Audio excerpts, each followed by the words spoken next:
Unity. We talked last week about some of the miraculous work he's been doing in prison. And today we're going to talk about Council's work in schools and how they address gang violence.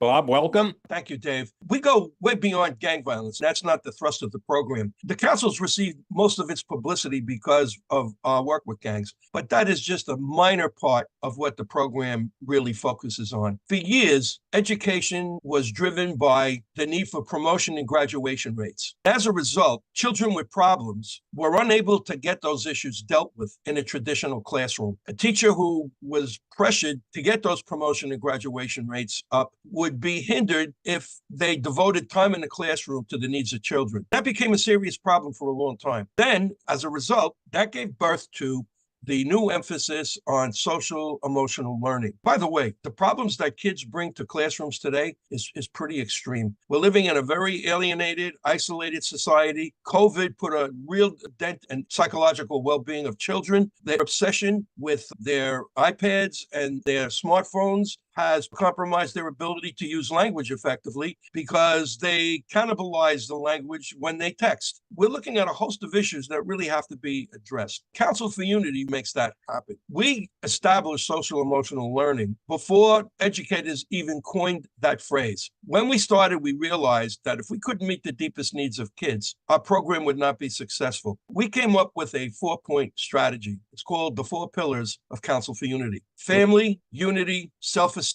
and empowerment. Those 4 pillars represent the need for children to have a family. If they did not get or do not have the family that they need, the Council for Unity gives them the opportunity to form a family that will be a support system for them. Unity addresses their need for safety and their need to be free from all forms of discrimination. You bring everybody together, there's nobody left to fight. You bring everybody together, there's nobody left to make fun of. The 3rd pillar of Council for Unity is self-esteem. And another critical issue. Many kids come to school with issues around self-worth, some having issues with self-hate, and not much is done to really reverse that in traditional classrooms because the emphasis is on academics, not on the social psychological needs of children. Council for Unity's focus on self-esteem basically builds on the natural talents and abilities of our participants, offers them opportunities to change, to take risks that will help them discover their inner powers, and to give them opportunities to lead. So as those things unfold, a child in Council for Unity is growing more and more secure, more and more confident as their participation extends through the program. The final piece is empowerment. Instead of having children depend on our advisors, on me, the program is designed to ultimately have children play a major role, not only in what they learn, but how they learn. We basically cultivate our kids to teach the lessons, which has a profound effect on self-esteem because it sends a message that we're confident in you, that you're capable of navigating our curriculum and teaching it. Those 4 pillars have been responsible for a meteoric rise of Council for Unity from 6 gang leaders in 1975 to a movement now that extends all through the 5 boroughs, all the way through to Long Island and beyond. That, in a nutshell, is the paradigm for Council. Everyone knows Council for Unity is famous for crushing violence. Can you tell me some of the success stories you have with your program? To be honest with you, Dave, it's not just about quashing violence. That is a challenge beyond the reach of most educators because there are social conditions that create that. Council for Unity's curriculum, because of the emphasis on unity, of bringing everybody together and there's nobody left to fight, that unity concept is the primary engine to end conflicts and hostility. If everybody's at the table, there's nobody left to fight. When you empower kids for their own safety, they're going to take it because there isn't a kid on this planet who doesn't want to be safe. They just have to be invited to a mechanism that makes that happen.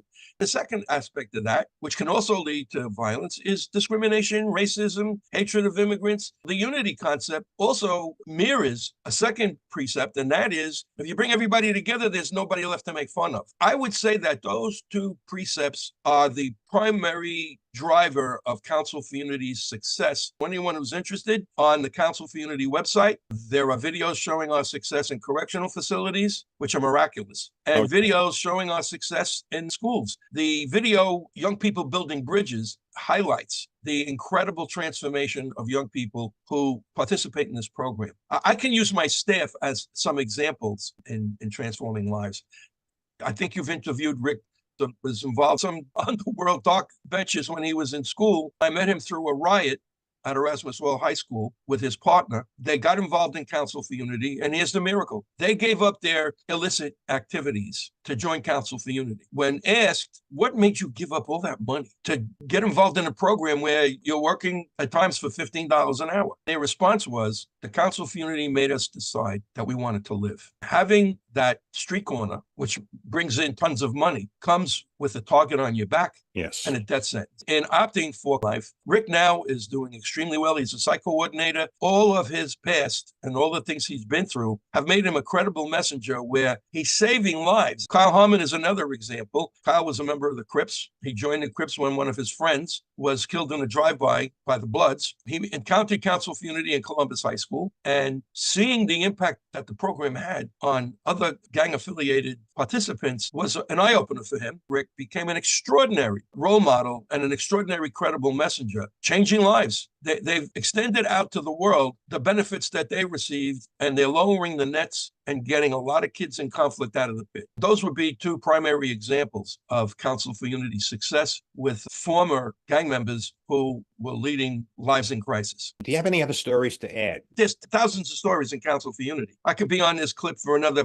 3 days, elaborating on one kid, another kid, and where they are today. But what I would want to talk about is how the Council for Unity curriculum makes these transformations occur. So one thing that is not taught in our school systems, for the most part, is really teaching kids the single most important thing in their life. That is learning how to make relationships work. Many kids are involved in dysfunctional relationships, which long-term can really damage not only themselves psychologically, but damage themselves professionally as well. A child entering Council for Unity, embracing our curriculum, is learning the behaviors that make relationships work and also identifying behaviors that impede quality relationships. They are mandated to commit to avoiding the behaviors that compromise quality relationships. That is a profound thing because it leads to a major shift. The other thing I would add, Dave, which I think is our use of mythology. I've been profoundly influenced by world mythology all my life. I've realized that if you don't have an informed mythology that brings meaning to your life, you're a ship without a rudder. We created a dragon slayer myth, a fairy tale that every child has to read and participate in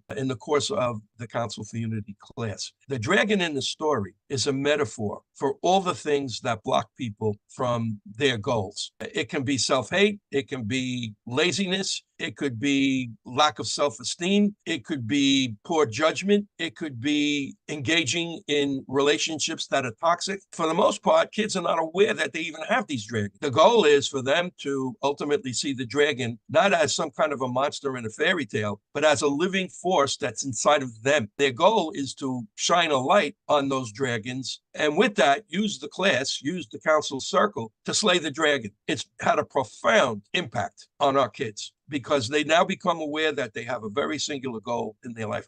Who is going to drive their bus? Is it going to be the dragon, or is it going to be the potential hero or heroine inside of them? That has had a profound effect on change. Is there anything you'd like to add? I would add that the Council for Unity was growing. We're being solicited by high schools, middle schools, and I think that is a tribute to the successes that we've had over the years. Principals, superintendents realize this Council for Unity program can really help us in dealing with the needs of children in ways that we don't have available to us. The other thing is that for the last 5 years, the Council for Unity high school graduation rate has barely slipped under 100%. And you're talking about kids who normally might not graduate at a 50 or 60% rate. Through their participation in Council for Unity, just about every one of our kids graduates high school, and most of them go on to college. Dave, you know, the other big thing is I hope you have some educators in your network because this could be a monster marketing tool for us. I have 24,000 followers, mostly C-suite people. That's okay. Everybody knows somebody. All it takes is one. All right, buddy. So get in touch with me next week. We'll make it happen again. Okay. Thanks a lot. All right, Dave. Have a good one. Happy Bye. holidays.